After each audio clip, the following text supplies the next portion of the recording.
മഹാഭാരതം വളരെയധികം ഫേമസ് ആയിട്ടുള്ള ഒരു കൃതിയാണ് മഹാഭാരതം.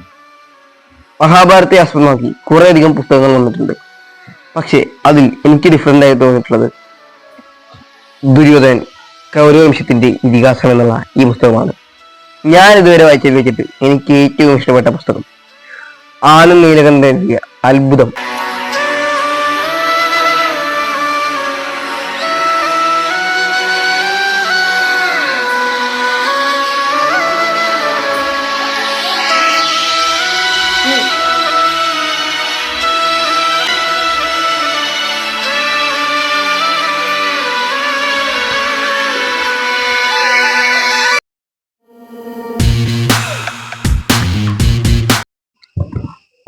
ഹായ് ഗൈസ്, ബുക്ക് റിവ്യൂവിന്റെ 25ാമത്തെ എപ്പിസോഡിലേക്ക് എല്ലാ കൂട്ടുകാർക്കും സ്വാഗതം. ഇനി ഞാൻ റിവ്യൂ ചെയ്യാനായിട്ട് പോകുന്നു പറഞ്ഞിട്ടുള്ളത് ദുര്യോധനൻ കൗരവംശത്തിന്റെ ഇതിഹാസം എന്ന ബുക്കിലെ ആദ്യ ഭാഗമാണ്. ഇത് ഇംഗ്ലീഷ് കൃതിയാണ്. അപ്പോൾ ഇതിന്റെ ഇംഗ്ലീഷിലത്തെ പേരെന്ന് പറയുന്നത് Ajaya epic of the Kaurava clan എന്നാണ്.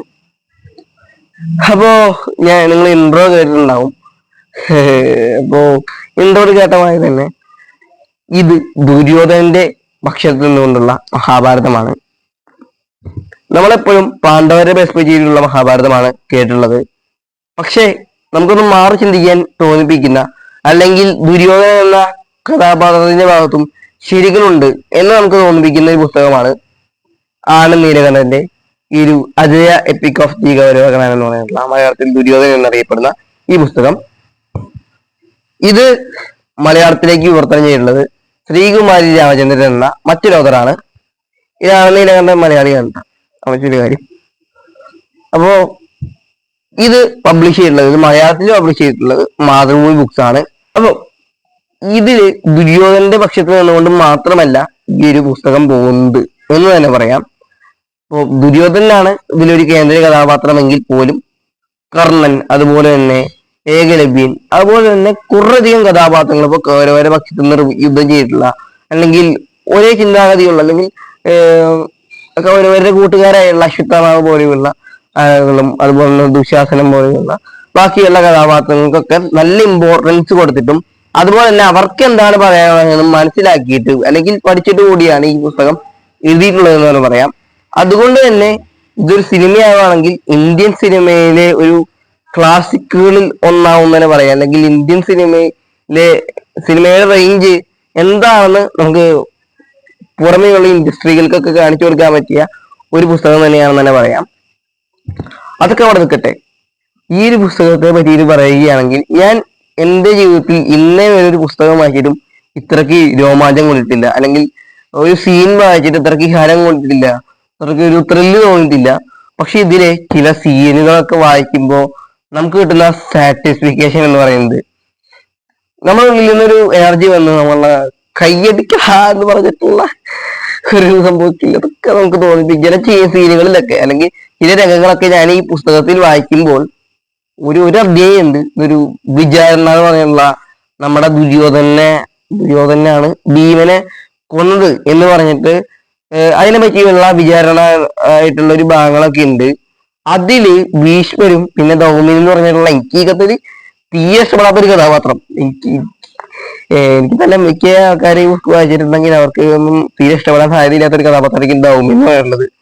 ആ ഒരു കഥാപാത്രത്തിന് ഭീഷ്മരെ അദ്ദേഹത്തിന് ചീത്ത പറയുന്നതൊക്കെയാണ് രംഗങ്ങളൊക്കെ കാണുമ്പോൾ എനിക്കാണെങ്കിൽ ഞാൻ ബുക്ക് താഴെ വയ്ക്കും, പിന്നെ മിസ് അടിക്കും, പോലെ കൈയടിക്കും. അതായിരുന്നു ആ ഒരു രംഗങ്ങളൊക്കെ വായിച്ചിട്ടുണ്ടായിരുന്നത്. പിന്നെ ക്ലൈമാക്സ് എന്ന് പറയാന്ന് വെച്ചാൽ ഇത് ചൂതുകളിയുടെ ഭാഗം വരെയാണ് ഇത് ഉള്ളത്. ഇത് ബാക്കി രണ്ടാം ഭാഗത്തിലാണത് പറയുക. ഇത് 2 ബുക്കുകളായിട്ടാണ് അദ്ദേഹം എഴുതിയിട്ടുള്ളത്. അപ്പൊ ആ ഒരു ചൂതുകളിയുടെ ഭാഗത്തൊക്കെ ധൗമ്യൻ എന്ന കഥാപാത്രം എത്ര ചീത്ത പറഞ്ഞാലും പിന്നെയും വീണ്ടും എന്തെങ്കിലുമൊക്കെ കാര്യം പറഞ്ഞ് ദുര്യോധനെയും ശകുനിനെയൊക്കെ എതിർക്കാൻ വരുമ്പോൾ, ശകുനിയാണെങ്കിൽ വളരെ ക്ലാസ് ആയിട്ട് ശകുനിയുടെ മറുപടികളൊക്കെ നിങ്ങൾക്ക് അറിയാലോ, വളരെയധികം ഹാസ്യപരമായിട്ടായിരിക്കും ശകുനി ഓരോന്നിനും മറുപടി പറയുക. പക്ഷെ അത് കൊള്ളേണ്ടവർക്ക് കൊള്ളും, അങ്ങനത്തെ രീതിക്കാണ് ശകുനി മറുപടി പറയുക. അപ്പോ ശകുനി കൊടുക്കുന്ന ഒരു മറുപടിയൊക്കെ ഉണ്ട്. അപ്പോ അതൊക്കെ കാണുമ്പോൾ തന്നെ വായിക്കുമ്പോൾ ഒരു സിനിമ അല്ലെങ്കിൽ സീരീസ് ഒക്കെ കാണുന്ന ഒരു പ്രതീതിയാണ് നമുക്ക് കിട്ടുക എന്ന് പറയുന്നത്. ഞാനാണെങ്കിൽ ആ ഫീൽഡിലൊക്കെ ഈ കാര്യം കൊണ്ട് അല്ലെങ്കിൽ രോമാഞ്ചം കൊണ്ട് കിടുവായിരുന്നു സത്യം പറഞ്ഞ. ആ ഒരു സിനിമ അല്ലെങ്കിൽ ഒരു സീരീസ് ഒക്കെ കാണുന്ന പോലെയാണ് നമുക്കൊരു നമ്മൾ എന്താണ് സംഭവിക്കുക എന്നുള്ളതൊക്കെ നമ്മള് മനസ്സിൽ കാണാൻ സാധിക്കും എന്ന് തന്നെ പറയാം. അപ്പൊ ഉറപ്പായിട്ടും വായന തുടങ്ങുന്ന ഒരാളാണെങ്കിൽ ഉറപ്പായിട്ടും വായിച്ചിരിക്കാൻ പറ്റും. സിമ്പിൾ ആയിട്ടുള്ള ഒരു ലാംഗ്വേജ് തന്നെയാണ് ഇതിൽ ഉപയോഗിച്ചിട്ടുള്ളത്. കുറച്ചൊക്കെ റഫായിട്ടുള്ള ലാംഗ്വേജ് ഉണ്ട്, പക്ഷെ നിങ്ങൾ ബുക്കുകളൊക്കെ വായിക്കാൻ ആഗ്രഹമുള്ളവരാണെങ്കിൽ നിങ്ങൾക്ക് തുടങ്ങാൻ പറ്റിയ ഒരു പുസ്തകം തന്നെയാണ് ദുര്യോധനൻ എന്ന് പറഞ്ഞിട്ടുള്ള ഈ ഒരു പുസ്തകം എന്ന് പറഞ്ഞിട്ടുണ്ട്. കാരണം ഇതിലെ ഓരോ രംഗങ്ങളും ഫയറാണ്.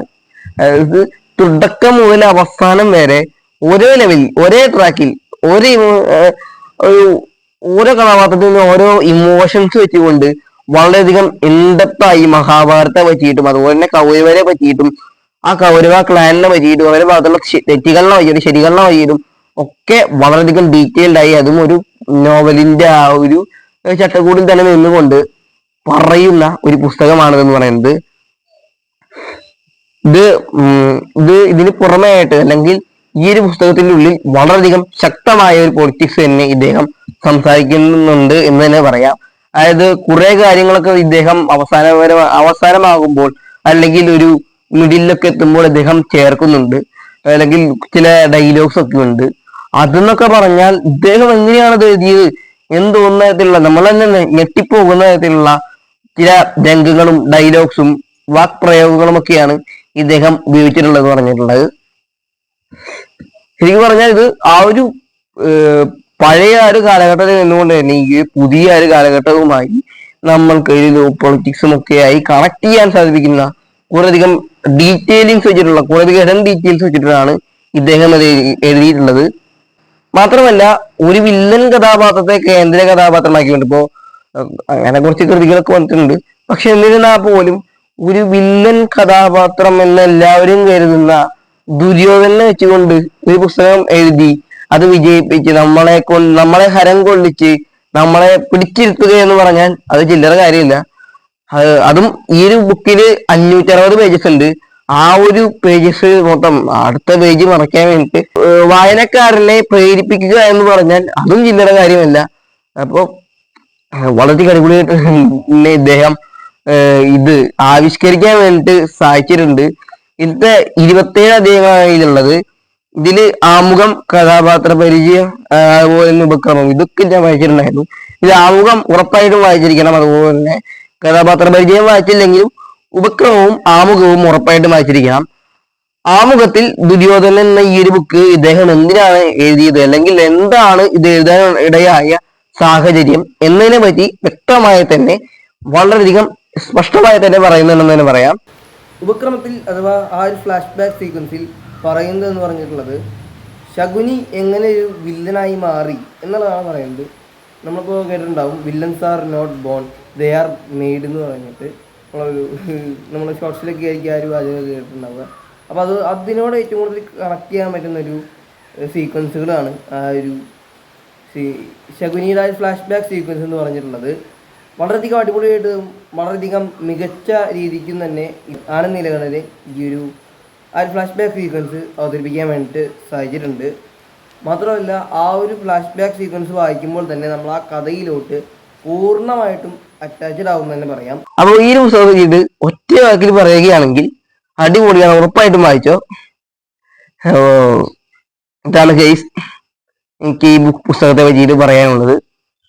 നിങ്ങൾക്ക് മഹാഭാരതം ഇഷ്ടമാണെങ്കിൽ, ഇതിഹാസങ്ങൾ വായിക്കാൻ ഇഷ്ടമാണെങ്കിൽ, എല്ലാം ഒരു പക്ഷത്ത് നിന്ന് തന്നെ കാണുന്നത്, അല്ലെങ്കിൽ പാണ്ഡവരുടെ പക്ഷത്ത് മാത്രമല്ല ഈ കൗരവരുടെ പക്ഷത്തുള്ളതും, അല്ലെങ്കിൽ എല്ലാവരുടെയും ഒരു പക്ഷത്ത് നിന്നിട്ടുള്ള ഒരു മഹാഭാരതമോ അല്ലെങ്കിൽ ഇതിഹാസങ്ങളൊക്കെ അറിയണമെന്നുള്ള ആളുകളാണ് നിങ്ങളെങ്കിൽ ഉറപ്പായിട്ടും വായിച്ചിരിക്കാൻ പറ്റുന്ന ഒരു അടിപൊളി മസ്റ്റ് റീഡ് പുസ്തകമാണ് ദുര്യോധനൻ കൗരവവംശത്തിന്റെ ഇതിഹാസം.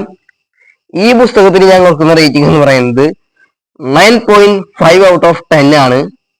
കിടിലനാണ്, വേറെ ലെവലാണ്. വേൾഡ് ബിൽഡിംഗ് ഒക്കെ അടിപൊളിയാണ്. ഉറപ്പായിട്ടും വായിച്ചിരിക്കുക. അപ്പൊ ഗൈസ് ഇതാണ് ഇന്നത്തെ വീഡിയോ. ഈ വീഡിയോ ഇഷ്ടപ്പെട്ടെങ്കിൽ ലൈക്ക് ചെയ്യുക, ഷെയർ ചെയ്യുക, സബ്സ്ക്രൈബ് ചെയ്യുക. അടുത്തൊരു വീഡിയോ ആയിട്ട് കാണാം. അതുവരെയ്ക്കും